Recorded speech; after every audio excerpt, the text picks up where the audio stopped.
Good morning students. आपका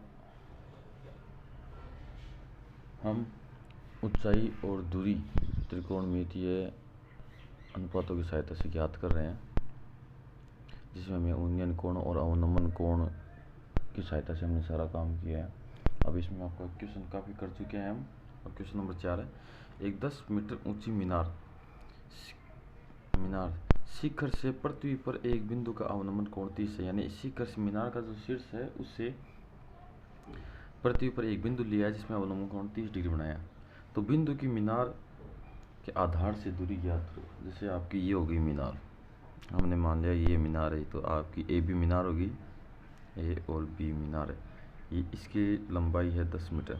अब इसके शीर्ष से क्या कर रहा है, ये इधर सिर से इधर आपका ये लो इस प्रकार से अवनमन कोण बना रहा है 30 डिग्री। तो अवनमन कोण सा हुआ, ये नहीं हुआ। अवनमन कोण के लिए अपने पास एक 90 की लाइन होनी चाहिए। 90 की लाइन यहाँ तो है नहीं। देखो इसके समांतर, इसको मान लो BC, ये बिंदु आपका यहाँ था, इसने इसको मिला दिया। इसके समांतर हम ए से जाने वाली एक रेखा बनाते हैं। ये लो आपका जो BC है, इसके समांतर रेखा बनाई। तब देखो 90 वाली ये होगी 2 लाइन। तो यहाँ जो ये कोण है ये आपका 30 डिग्री है, अवनमन कोण इस प्रकार से दिया हुआ है। अब ये 30 डिग्री, दो समांतर रेखाओं को एक तिर्यक रेखा काट रही है, तो ये कोण और ये कोण दोनों बराबर होंगे।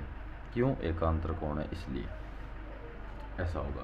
तो आपका ये अवनमन कोण होता है, अवनमन कोण है। अब एकांतर हो गया, इसलिए आपका ये भी 30 डिग्री हो गया। अब हमें क्या करना है, ये BC दूरी याद करनी है। तो आंसर, तो हमने क्या चीज़ मानी, हमने कोई चीज़ मानी नहीं है। हमें दिया हुआ है सीधा कि मीनार की चाहिए है, तो हम सीधा लेंगे त्रिभुज ABC में हमें ज्ञात करना, BC ज्ञात करना है। हमारे पास है क्या, हमारे पास से AB है, मतलब लंब है, आधार ज्ञात करना है, और कोण हमें दिया हुआ tan थीटा। तो tan थीटा बराबर हो जाएगा लंब बट्टा आधार। तो tan थीटा का मान कितना, 30 डिग्री। 30 डिग्री, लंब कितना है 10 बटा आधार कितना है BC। अब इसको सोल्व करेंगे तो इसका मान होता है 1/√3 बराबर 10 बट्टा BC। अब गुणा कर लो, तो BC से गुणा हुआ तो BC बराबर, अब ये से गुणा जाएगा तो हो जाएगा 10√3 मीटर। अब लिख देंगे अतः लिख देंगे मीनार के आधार से दूरी, बिंदु की मीनार के आधार से दूरी, ऐसे लिख दो, या सीधा ऐसे भी लिख सकते हो, अभिष्ट दूरी। अभिष्ट दूरी का मतलब जो तुम्हें पूछी गई है वो दूरी। अतः अभिष्ट दूरी 10√3 मीटर है। ये लो। अब आपका नेक्स्ट क्वेश्चन है, एक नदी के ऊपर एक पुल नदी के तट से 45 डिग्री का कोण बनाता है। इसका मतलब ये हो गया कि नदी जहाँ, पुल नदी के किनारे से स्टार्ट होता है, पुल जहाँ से स्टार्ट हुआ है वो धरातल के साथ यानी नदी के तट के साथ 45 डिग्री का कोण बनाता हुआ ऊपर उठा है। जैसे आपका ये तट हो गया, तो पुल ऐसे तो उठेगा आपका, इस प्रकार से ऊपर की तरफ उठेगा। तो आपका जो ये कोण है, ये कोण ये 45 डिग्री दिया हुआ है। फिर कह रहा है, यदि नदी के ऊपर पुल की लंबाई 150 मीटर है, यानी पुल आपका यहाँ से ऐसे स्टार्ट हुआ, यहाँ से पहुँचा और वापस ऐसे ख़त्म हो जाएगा। इस प्रकार से मतलब पुल स्टार्ट हुआ, पहुँचा और वापस ख़त्म हो गया। इस पूरे पुल की लंबाई है वो आपकी 45 डिग्री है, 150 मीटर है। तो नदी की चौड़ाई यानी नदी कितनी चौड़ी है वो हमें क्या करनी है, ज्ञात करनी है। तो देखो इसको समझने के लिए आपको समझाते हैं किस प्रकार से तैयार करना है आपको। तो देखो हमारा ये नदी हो गई इतनी, अब यहाँ तट से आपका पुल स्टार्ट हुआ, पुल यहाँ तक पहुँचा, यहाँ मैक्सिमम पहुँचा, ज़्यादा मतलब ऊंचाई पहुँची, फिर वापस पुल आपका कम होना स्टार्ट हो गया। ये लो इस प्रकार से आपका पुल हो गया, ठीक है। यहाँ से जो कोण है वो 45 डिग्री बनाता हुआ ही निकला है। तो 45 डिग्री बनाता हुआ निकला है, तो ख़त्म भी आपका 45 डिग्री करता हुआ खत्म होगा। 45 डिग्री से अगर आपका पुल बना है तो 45 डिग्री पे भी वापस से होगा। अब ये आपका पुल है, वो पुल का सेंटर यानी मध्य बिंदु है, और मध्य बिंदु से हम क्या करेंगे, नीचे लंब खींचेंगे नदी पर, तो नदी का भी क्या हो जाएगा, हाफ हो जाएगा, हाफ भाग हो जाएगा या 90 डिग्री हो गया। मतलब यहाँ से लेके जितनी दूरी है उसकी आधी हो जाएगी। तो ये दूरी जैसे हमने h मान ली, तो ये दूरी भी कितनी हो जाएगी आपकी, h हो जाएगी, h हो जाएगी। और यहाँ से लेके ये पूरी यानी नदी की चौड़ाई कितनी होगी, 2h हो गई। अब यहाँ से लेके ये पूरी 150 है, पूरी 150 है, तो ये कितनी होगी, ये हो गया आपकी 75 मीटर। और इधर वाले भी कितनी होगी, 75 मीटर। तो हम क्या करेंगे, इस दूरी को h माना है तो h निकाल लेंगे, उसको h निकालेंगे तो उसको 2 से गुणा करेंगे, तो अपना क्या हो जाएगा, हमारे पास से नदी की चौड़ाई आ जाएगी। निकालेंगे कैसे, तो आपका देखो समकोण त्रिभुज होगा, इसको नाम देंगे ए बी सी और ये डी। समकोण त्रिभुज की सहायता से हम ज्ञात कर लेंगे, हमारे पास दूरी आ जाएगी। तो देखो, तो ये अपनी नदी हो गई ए बी, नदी की चौड़ाई हो गई ए बी। अब हम इसको सीधा बना देते हैं, तो ये लो, ये आपका पुल हो गया, ये 45 डिग्री बनाता आ रहा है, ये लो 45 डिग्री। तो इधर भी ये भी हो जाएगा आपका 45 डिग्री, ये चीज़ दी हुई अपने को। यहाँ से हम लंब खींचेंगे तो ये लो, तो ये 90 डिग्री हो गया, इसको बिंदु सी दे दिया, ये हो गया आपका डी। अब ये क्या करेगा, पूरे पुल को 2 भागों में बांट देगा, तो ये हो गया 75 मीटर और ये भी हो गया आपका 75 मीटर। ये हमने h माना, तो ये भी कितना हो गया, h हो गया। अब देखो किस प्रकार से करते हैं क्वेश्चन को। तो आंसर हमने जो माना है वो कह देंगे माना नदी की चौड़ाई, नदी की चौड़ाई 2h मीटर है, इसलिए आपका AD बराबर DB बराबर h मीटर।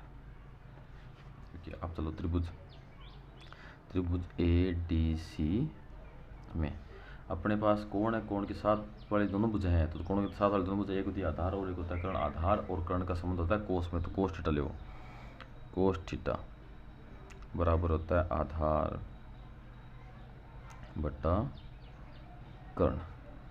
तो कोस 45 डिग्री, आधार h, कर्ण है आपका 75 हो गया। अब कोस 45 का मान होता है 1/√2, तो कोस 45 का मान हो गया 1/√2, 1/√2 बराबर h बटा 75।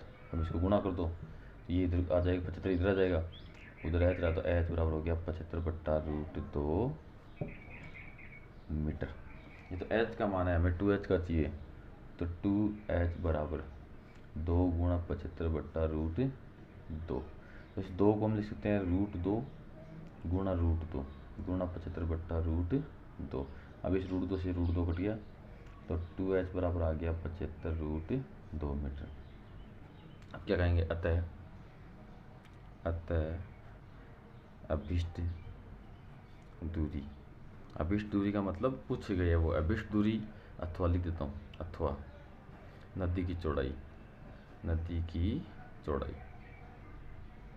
दोनों में से एक बात, नदी की चौड़ाई 75/√2 मीटर है। अब आपका अगला क्वेश्चन है, हमें दिया 2 खंभों के शीर्ष जिनकी ऊंचाई 20 मीटर और 14 मीटर है। यानी 2 खंभे हो गए जिनकी ऊंचाई क्या है, एक की ऊंचाई 20 मीटर है, एक की ऊंचाई 14 मीटर है, एक तार से जुड़े हुए हैं, दोनों एक तार से जुड़े हुए हैं। तो हम जोड़ते हैं, देखो, तो ये हो गया आपका एक खंभा 14 मीटर वाला मीटर, इसको नाम दिया हमने ए और बी। ये हो गया आपका दूसरा खंभा सी और डी, जो है आपका 20 मीटर। ये देखो, इन दोनों के शीर्ष है वो एक तार से जुड़े हुए हैं, ये लो, ये आपका नीचे धरातल है, इससे जुड़े हुए। फिर कह रहा है एक तार से जुड़े हुए हैं, यदि तार क्षैतिज रेखा से 30 डिग्री का कोण बनाता। अब तार तो यहाँ है, क्षैतिज यहाँ है, तो कोण कैसे बनाएगा, तो देखो इसके समांतर हम यहाँ से एक रेखा खींच लेंगे, ये लो, ये रेखा खींच दी। तो अब ये जितना कोण यहाँ बना लेगा वो कोण यहाँ बना देगा, तो ये कोण कितने डिग्री का हुआ है, 30 डिग्री का हो गया। इस प्रकार बना सकते हैं, ये लो। तो हमने यहाँ बिंदु दे दिया आपका ए ई दे दिया, ये ई लो। तो देखो अब ये समांतर रेखा खींची है, तो देखो ये 90 डिग्री का कोण, ये भी 90 डिग्री का कोण, ये भी 90 डिग्री का कोण, ये भी 90 डिग्री का कोण। इसका मतलब ये हो गया आयत, आयत क्या अपने सामने भुजाएं बराबर होती है। ये 14 मीटर है, तो ये भी कितना हो गया 14, पूरा 20 है, ये इतना से 14 हुआ, तो इतना कितना बचा, ये बच गया आपका 6 मीटर, 6 मीटर। इस प्रकार से तब हमें तार की लंबाई याद करें, तार की लंबाई को हमने मान लिया के मीटर। तो माना तार की लंबाई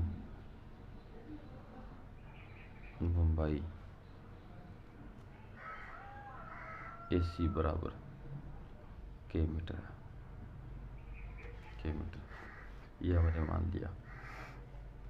अब हम कह देंगे इसलिए आपका आयत ABDE में AB बराबर DE बराबर 14 मीटर, इसलिए CE बराबर हो जाएगा CD माइनस AD या DE, DE। तो CD आपका 20 है माइनस ये 14, तो आपका आ गया 6 मीटर। अब तार की लंबाई निकालते हैं, त्रिभुज इस पर चले AE, ये 90 है, ये भी 90 ही होगा। ये पता कैसे चला 90 क्योंकि खंभा होता है वो 90 डिग्री कोण बनाता है, हम इसके समांतर रेखा खींच देंगे, समांतर रेखा खींचते ही आपको ये भी 90 हो जाएंगे। त्रिभुज AEC में हमारे पास कोण है, कोण के सामने वाला भुजा लंब है, और ये हमें AC क्या आता है, AC कर्ण है, तो लंब और कर्ण साइन थीटा, तो साइन थीटा बराबर होता है आपका लंब बट्टा कर्ण। लंब का मतलब हो गया, लंब क्या आपका CE बट्टा कर्ण का मतलब हो गया AC। तब साइन में कोण दिया अपने को 30 डिग्री, CE कितना आपका 6 और AC को हमने माना है K। तब साइन 30 का मान होता है 1/2 बराबर 6/K। अब से गुणा K को 1 से गुणा किया तो K हो गया, 2 को 6 से गुणा किया तो 12, तो ये आ गया आपका 12 मीटर। अब हम कह देंगे अतः तार की लंबाई